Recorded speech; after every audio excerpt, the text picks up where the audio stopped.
Aloha and welcome to Hawaii Preppers Network 808. Now, as far as I know, the strike was not diverted and nothing has transpired when it comes to negotiations on the contract for the East Coast dock workers. So we're looking at quite a very impactful effect on everyone, which I have been talking about through the past couple of videos that I have put out here. And it really hit home and dawned on me just how damaging this strike will be for a lot of people, especially for the states that have just recently been impacted by Hurricane Helene. I think that's the name. We've seen Florida, how a lot of their cities have literally been destroyed, and the homes and everything. And so when it comes to the strike, all the material that they're going to need is going to be coming off of these cargo ships and cargo containers, and that's going to put everyone way back when it comes to rebuilding their homes all over again. So the hardest hit was Florida, and the other 3, 4, 5 states were also damaged a great deal from flooding and all of those things. So when you think about it, all these states are going to be needing rebuilding, and what entails to rebuilding is a lot of material. I'm not sure how much material they do have on hand now, but there's going to be major shortages on every single item and materials that they will need there. Now, not only the ships would be redirected to the West Coast and wherever else, a thought also occurred to me was that the East Coast will be sparse. Definitely if everyone panics and hoards and empties out the shelves there, the East Coast side will not have supplies. They will not have the much needed materials, supplies that all these businesses and companies, manufacturers that need as well. And that also means that all of these container ships that'll be redirected, there's going to be an overload of supplies on the West Coast here. So my thinking is that these docks here on the West Coast can only hold it for so long. All depends according to the space that they have, and I'm thinking there's no way they're going to have enough space to hold all these containers alongside of the empty containers and the containers already coming towards to the West Coast ports. So also I'm wondering if they're going to have to end up delivering all these containers to the specified warehouse stores or warehouses, if there is any empty warehouses, to house all the excess containers. And then they're going to have to more than likely empty these containers if the strike is prolonged and goes on even longer, and all these goods are going to need to be emptied out and going into all these other shops and stores, be it grocery, be it warehouse stores like Costco, Sam's, Lowe's, and they're going to be overwhelmed with supplies, and they're not going to have the much needed space for this overwhelming of supplies. So there's going to be a major imbalance going on as long as the strike prolongs. And I also thought that if they have not come to an agreement in negotiating the contract from back in, was it June? I don't know, I may be wrong here, but that's like about 4 months ago. And within that time span of 4 months, they have not even come to an agreement.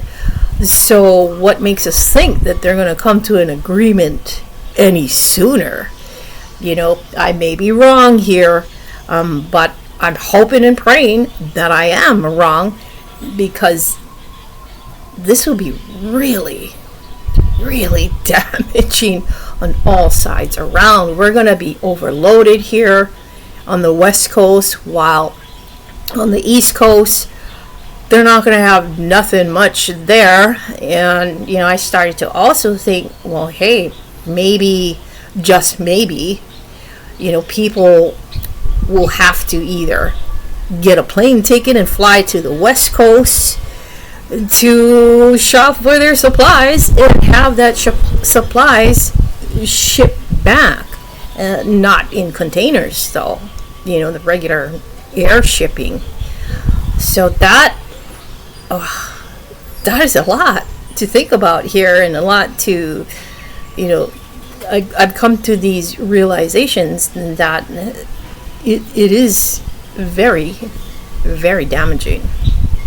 And if they're going to have to empty out these containers into these stores, which do not have enough space, and they're probably going to pile containers in their parking lots, and if they can empty it out as much as they can with the limited amount of space that these warehouse stores have, they're more than likely going to have to drop the prices, because we're going to be oversupplied on the West Coast, and on the East Coast they're not going to have any much of a supply coming through there with the strike, and if the strike is prolonged.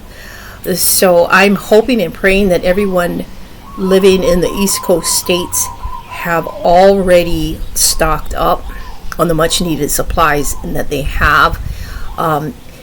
Here on the West Coast, I think it's going to be a buyer's feast if all of this actually does occur, like I have been talking about here now.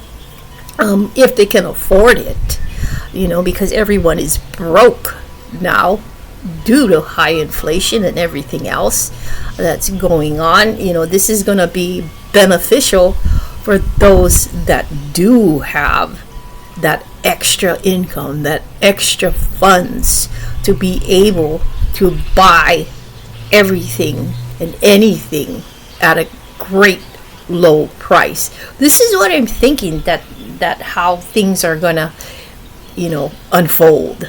I may be wrong. I'm hoping I'm wrong. I'm hoping that they come to a consensus, they come to an agreement, and get things going back as usual, business as usual, because this is really going to be a devastating impact on the economy, on businesses, on people, on manufacturers, on jobs, on everything really, and it's going to hold up a lot of things. It's just going to put everyone back and back, and so if you haven't stocked up, and if you're on the West Coast, you just might be walking into a buyer's feast here, if things end up going that way. You never know, you never can tell how things will unfold. But as long as the strike is still on for Monday and or Tuesday, then it's more like a wait and see how long it'll take for things to get back to business as usual. And one last thought here that I also had floating around in my head is that if the West Coast docks and dock workers become overwhelmed by so much ships and containers coming in, they're going to remember this. The dock workers on the West Coast are going to remember this. They're not going to forget it. And they're also going to bring that up into their next contract when the contract is up. And they're going to be adding that onto the contract in how much labor, excess labor that they had to do while the strike was going on the East Coast, and all the incoming cargo ships that they had to deal with. So lots to think about, and lots is involved in this ILA strike. So folks, that's about it. And so keep your eyes peeled, be updated in all news and all things preparedness as well. And have a great Sunday and the rest of your week. Aloha.